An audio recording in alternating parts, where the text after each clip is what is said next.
Bir şəhərin içində başqa bir ölkə,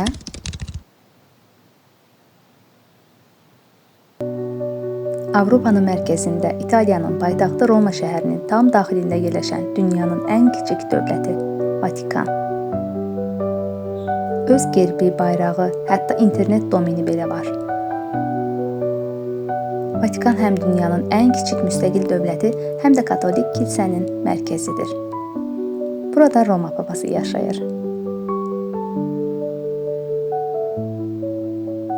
Müqəddəs Pyotr meydanını əhatə edən 284 sütun uzaqdan baxanda sanki insanları qucaqlayan iki nəhəng qol təsiri yaradır.